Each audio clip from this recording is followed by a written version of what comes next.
Okay, hi folks. It's been a while, but something just came through the post, which I had to get on rather quickly before I got on, or other people beat me to it. So yeah, the infamous kitchen roll is back, and it's time for an unboxing. So what do we have? First of all, there is a little bit of a flicker on the video. I do apologise. I'll try to sort it as best I can in post. But unfortunately one of my lights here seems to be acting up, and again I don't have time to fix it. Again, hence the slightly darkened corner over here. So anyway, what do we have? So if you have looked at the thumbnail, we know why you're here, because I'm lucky enough to be one of the first people to get their hands on this, because I pre-ordered it directly from Eduard. We have the latest in the now resurgent, and I'm glad they are, Royal class Eduard kits. The first opportunity to get hold of their new P-40 WARHAWK, in this case P-40E, in 1/48. As most people will know, because they've watched my channel, they know that the Royal class, basically you get at least 2 in the box, depending on what size model. You get a ton of extras, etc, etc. So without further ado, on the outside we have some bits and pieces here, again, that we'll be looking through. We have some of the markings which we'll be looking through, and we have even more markings. So yeah, this kit will be on general release, I believe, in about a month's time. But the people who pre-ordered it directly got it first. So I was straight on this one as quickly as I possibly could, because, well, I actually don't have a WARHAWK in my stash, unbelievably. So I guess now I have 2. Well, 3, but we'll talk about that later. So, first of all, the instructions. So I shall sit down for a moment, position us up, and let's take a look. So, P-40 WARHAWK, very glossy instructions here. A little bit of explanation about the our WARHAWK when it was first flown in '38, etc, etc, all the way through to the end of the war, pretty much, and beyond, in fact. So, a very popular aircraft. Parts call out. Again, we've got a lot of extra bits here, which may or may not be used on this exact kit, because yes, there will be an end coming. We've already had that confirmed. We have what looks like resin exhausts, multi-part ones. 2 choice of wheels, again in resin and I assume in plastic somewhere here. We've got masks, we've got seats, tail wheels, loads of etch, colour call-outs, the usual bump for what not to do, explaining how these instructions work if you haven't built an Eduard kit before. So, as always, many different options for the markings, so it's very important to, to pick out what it is that you want first before the construction starts. But as normal, we're starting off obviously in the cockpit. So we've got both options for the plastic kit parts and the resin choices. Looks like we've got 2 different resin seats as well, depending on the choice markings. So I'm guessing early and late, I suppose, of some kind. Cockpit all going together with the controls, etc. Back plate, pedal. No, that's some sort of frame for the chair to go on. We've got the sight going in. For those people who bought the Mustang, realised it was missing. I liked the Mustang kit though. Never mind. Instruction panel going together. Again, looks like you've got various choices there, from kit parts or etch, etc. Decals even. Again, that's all the different sights going in. We've got different choices there. More etch going in there. Again, more detail going on the seats there. Sidewalls all getting built up. And of course, you're building up this nice little tub here, and then popping the pedals on. All right, what else we got here? So again, we have choice for resin exhausts. So I imagine plastic ones again will be in the kit if you don't like them. Actually, I know they are. And then we're working on the nose section, building up these little vents here. Again, where you can do them all open and closed. You got plastic or etch, with some instructions there on how to carefully do that with a ballpoint pen to score it so that it all moves. We've got a little note here about the wheel well canvas covers. Do we need those yet? Oh, because it's over here.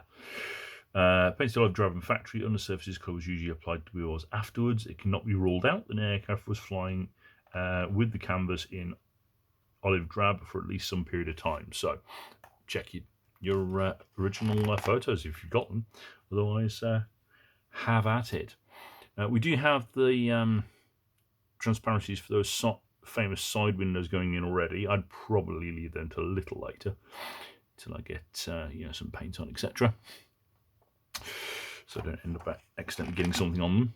We've got the wheel wells with and without the canvas covers being slowly built up.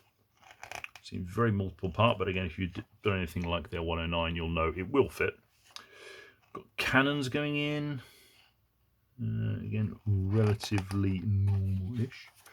Nothing fancy particularly going on there, although I imagine, again, looks like we've got cutouts there on the wings for later on, so I'm assuming that there will be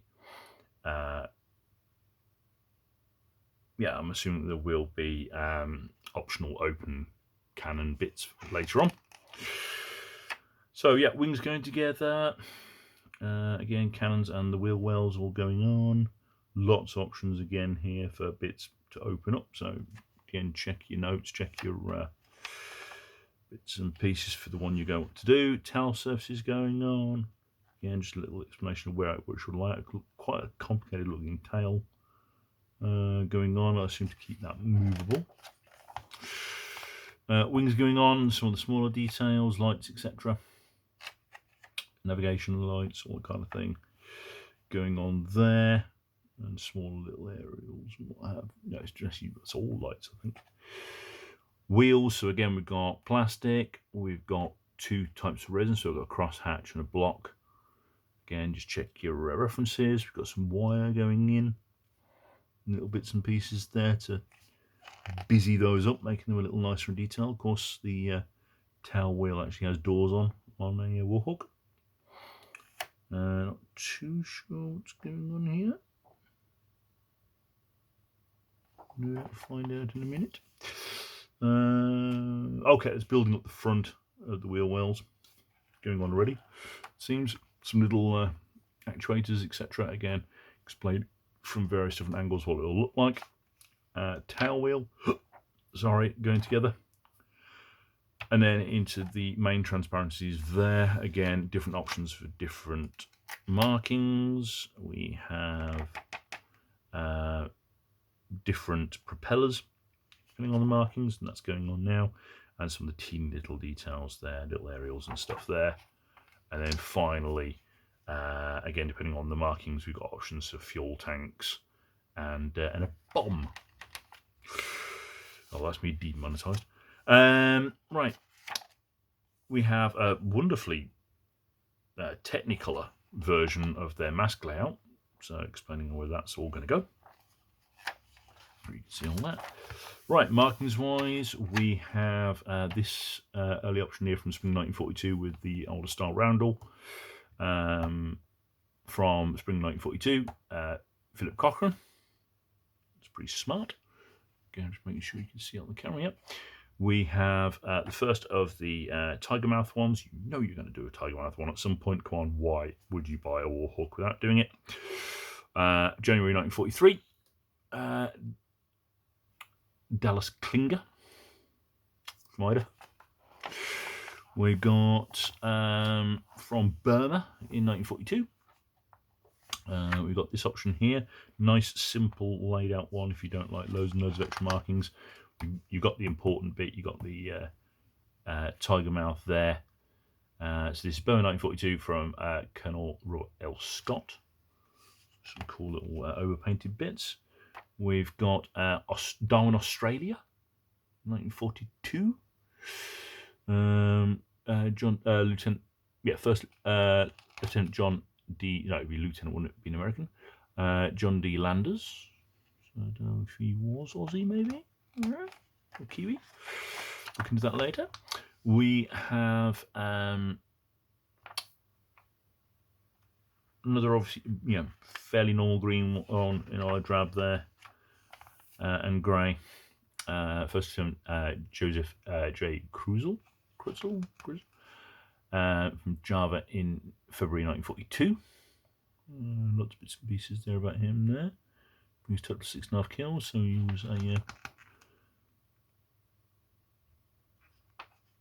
was a ace, so that's always good. We like those. New Guinea in 1942. We've got a camo one now, so we've got a dark earth and dark green, so kind of the same sort of colours that the WARHAWK was sort of originally designed for, thinking again that the British would love it. Okay, we did quite like it, at least for the desert. Go into that in a minute. This wild one, Flossie. Don't actually have a name here, but this is the Aleutian Tigers from the Aleutian Islands in summer 43. Then we've got the Royal Australian Air Force, squadron leader Richard Cresswell. He's got this cool multiple flag thing going on the front there, and again on the other side, that's his. It's kind of like a wing commander pennant, but it's not. Squadron leader Richard Cresswell. And then we have some British ones. So we've got one I'm going to have to do. You know why? It's Treble 1 Squadron. It's the Royal Canadian Air Force, so it doesn't count. Yeah, Royal Canadian Air Force, Kodiak Island, Alaska in April 43. Warrant Officer McLeod. That's kind of cool. I like that one. We've got, I suppose, the traditional looking British desert one here. So we've got Squadron Leader Billy Drake of 112 Squadron in Egypt, July 1942, with that wonderful azure blue bottom. Yeah, not done. This is a Royal kit, remember. We've got Squadron Leader Robert H.M. Gibbs, again with the British Desert scheme. But I take this Royal Australian Air Force again. Egypt, August, September 42. And we have a Russian one. I'm not even going to attempt his name. This Ukrainian fella. That's a really super cool one, which is something a bit different. Major it's Peter A. Kroichev. Sounds about right. So someone in the comments correct me. I like to get it right. Soviet Union, September 42, and then finally we have the stenciling on the back, which again isn't too obscene. Lots and lots of markings. Loving that so far. Right. So kit parts. What do we have here? So we have a big box full of stuff. That's what we've got. Right. I'm going to lift all of that out. And we're going to look at the goodies first. Okay, because this is a raw kit. So we have a little magnet for your fridge. I don't know if everyone gets the same one or if they're all different, but this one is Second Lieutenant Clyde Barnett Jr. Killer New Guinea 1942. Do we have that as an option? I can't remember. I'll have to look back in a minute. We've got the masks for the canopies, etc. We have one of those new all-mask masks to help painting the wheel wells, so that will be helpful. Do we really need it? I don't know. It looks like we've got an errata here, so that's kind of important. So we have some corrected decals. So I'll have a quick look at the main sheet in a moment. So I'll put that to there. We have the wheels, so let's have a quick look at those. I won't pull all of them out, but let's be honest, this is Eduard's resin, so we know what we're going to get. It's stunning is what it is. Ridiculous amount of detail there. I can read the manufacturers and the tyre pressures and everything on there. That's the block. Loads of detail there on the other side as well. So we like that. Obviously, I have no idea how this thing will actually build, but ridiculous amount of detail. So we've got loads of cool bits in here. So this is the exhausts and so on. So I will actually get most of this out, I think, if I can. Nope, doesn't want to come out. There we go. Right. So we have that's for the exhausts there, which I believe are here. Again, those are all open, so they're going to look super cool. Oh, I see. That's why that's over there, because it's supposed to be here. So this is your blanking plates there on this cool little 3D printed bit. So one of them's fallen off, but it doesn't look damaged. We have our wheel covers, which again looks super sharp. Again, this looks like these are the new 3D printed ones. And these stunning seats. We got that one. And we got this super cool round with the detail on the back. Loving all of that. We have, just try and be careful of that. There we go. We have the etch. Again, I'm not going to get that out because we know what it's going to be. This is Eduard. It's what they started doing originally. Obviously, there's slightly newer versions with the gloss already put on the lenses. That's super nice there. Looks like we've got some fins to the bombs as well. Kind of missed that bit. That'll tidy those up if you're looking to do that option. I have a look here again. So 3 seats. So what's wrong with it then, I wonder? So this is going to be obviously their own decals. So let's take a quick look. See. Again, we know what they're going to be like. We've all commented on it. But we have, yeah, 2 massive sheets here. So let's just pull one out. Take a quick look. See. So 136402. I didn't see the difference. I'm looking very closely at these to see the difference, and I can't tell, but there is some white writing underneath, so it's possible that's where the correction is. Can I make that out?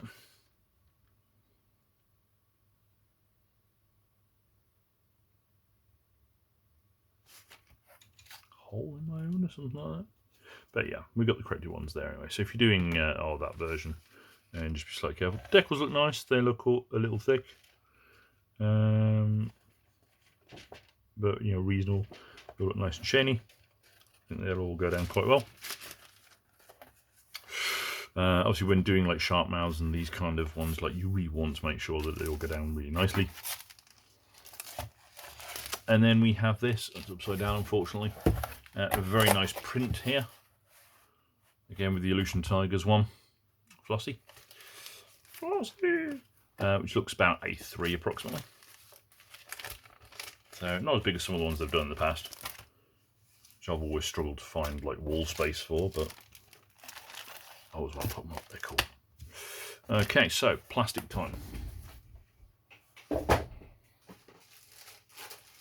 We'll start off with the massive transparencies. So obviously I'll only get the one out because again this is a dual combo, so that one's exactly the same.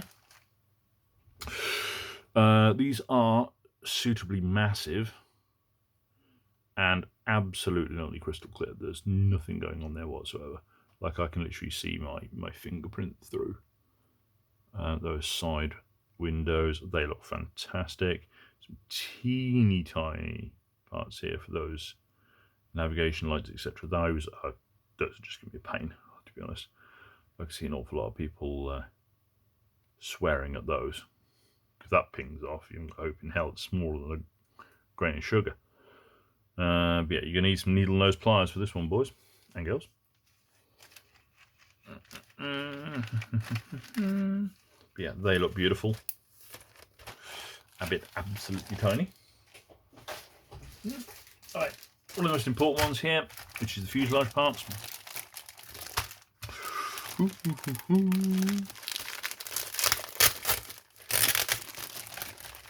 Again, these are the same. So I'll have a quick look. On the inside, we've got sections again here for cutaways. To make that easier, again, all injection parts out of the way of everything. There just isn't any; they're all off the part, and quite chunky sections to make sure that you get everything in place. Same again on this side here. Make sure you get everything in place. Got that massive prop tail. Tiny bit of flash maybe just on the one side there, but again, that's nothing. Yeah, it's looking nice. Again, there's a tiny little bit just on the tip there that you can just swoop away. But here we go. This is why we get these kits, because look at the, again, if I can get you to pick that up, the stunning rivet detail. I can pick that up in the light all over this thing, even on the inside of those where the windows will be. We've got raised, we've got raised details, we've got sunken details all over as expected. So looking stunning. You can just quickly double check, and they are exactly the same, aren't they, these two? Yep, these are both B, so the fuselage is the same no matter which model you do.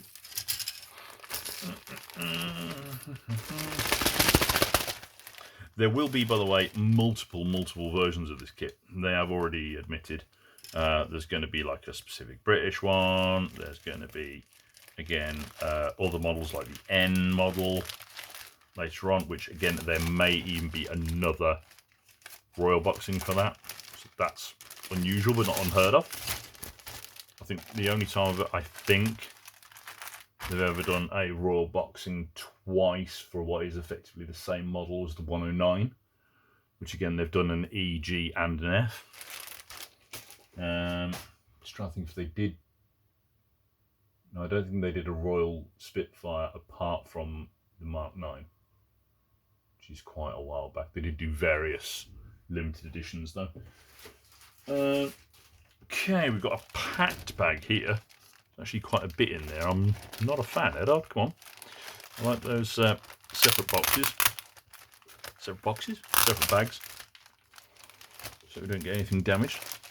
But again, we should have doubles here, so what have we got? We've got loads of little tiny parts. So again, we've got the plastic exhaust if you prefer. We've got parts of the wheel well. Again, got little tiny details all over. Loads of tiny little actuators and aerials and stuff. We've got the plastic exhausts as expected. Trying to work out if they are actually open or not. Are they two-part? I think those are closed. We've used the plastic ones. So we've got some rockets. Don't know what that version's for. Didn't see those in the instructions. Various little vents and bits and bobs. Yep, looking tidy. That one's going to be the same. We've got the wings. So again, absolutely nothing on the inside whatsoever. It's all been cleaned off. There is nothing to worry about there whatsoever. Everything's out of the way. We've got ailerons and flaps and bits and bobs. More bits for the tail. This is the horizontal tails now. Looks like cut off there. The tips are on the other side. And again, we've got those cutouts there and there for the guns later on, should you wish perhaps to upgrade those. We have, again, I'm going to stand up and try and make sure I can get this in camera. We have some absolutely and utterly stunning, don't focus on the background, thank you, rivet detail all over these.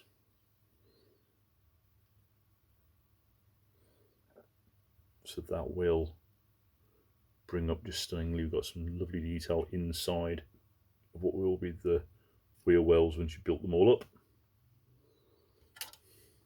And again on the tails there, it's all over. But again, all as expected, raised where it should be. in, so it shouldn't. When you see like some of this is the stress from the plate. There's nothing here, by the way. Don't look at this and think there's anything there at all, because there isn't. Right. Okay. Is that going to go back in there? Don't think so. Right. Yep, there's more, folks. There's more. We have 2 more bags. So we've got this one here, which again is a double. So this looks like wheel wells, etc. Again, building up all those parts. You've got the options for the plastic seats there.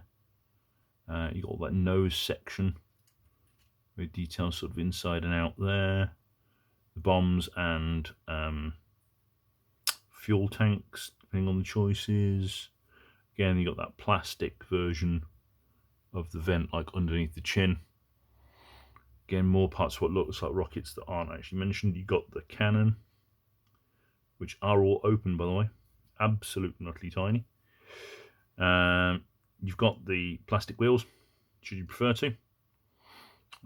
Although, again, all this lovely crosshatch detail will be ruined when you tidy it all up, unfortunately. Got the open vent. So again, if you're going plastic, you don't have to pick. You don't have to choose one. You can pick close or open, which is lovely. Nice pointy nose. Yeah, I think they're both the same. Okay. And then finally, this box here. I keep saying box. This bag here.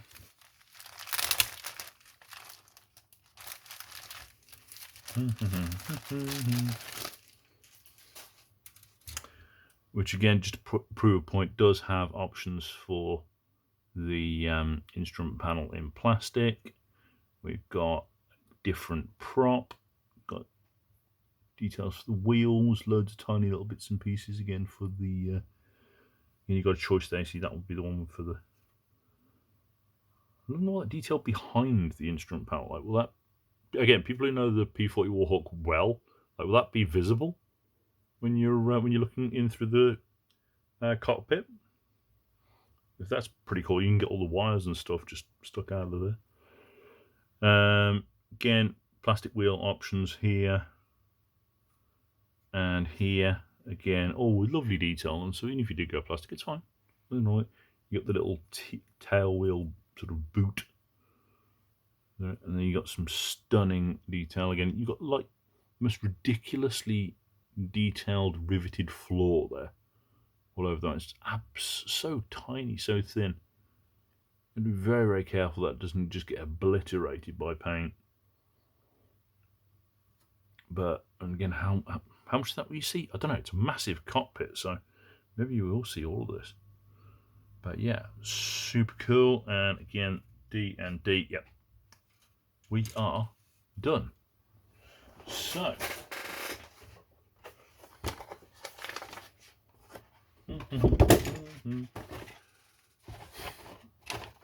Eduard's Royal Class P-40E WARHAWK. Again, haven't built it up, so I can't speak for how well it will build up. If it builds up anything like their others, this should be an absolutely beautiful kit, and highly recommended. Highly, highly recommended. There's a lot in the box. You get a lot there for your money, a lot of choices, etc., depending on how you prefer to build your kits, whether you prefer to use etch, prefer to use plastic, etc., etc. Of course, obviously, the big pull for these is the markings, because there is like so many options in there. I didn't actually count along with them there, but you've got 2 kits in there and a ridiculous amount of choices. So, you know, how are you going to pick? So as I mentioned, I pre-ordered this directly from Eduard, which meant I had to pay for the postage all the way over from the Czech Republic. So because of that, I did make sure that I got my money's worth out of the postage. So I'm not going to be quite so worried about the picking out my options because I've got an extra one. So again, for the people who don't know, this is a weekend edition of the same kit. So it comes in a big white box with just a barcode on the side. There's literally nothing there. And for those of you who don't know, basically a weekend kit is just the plastic. So if you already have, for example, a Royal kit with a ridiculous amount of options, and you unsure how to build up yours or which markings to go for, you've already got the instructions, you've already got loads of extras, you've already got like a ridiculous amount of decal options. So you literally just get the plastic for one more, and that's it. So for what I think was about £6, like it was absolutely nothing, I got an extra one. So I now have 3 to build, which might give you an idea of how much I was looking forward to this. So yeah, highly recommended. Go and grab yourself one, especially when some of the other boxings start coming out. And we will see you all later on. Bye, take care.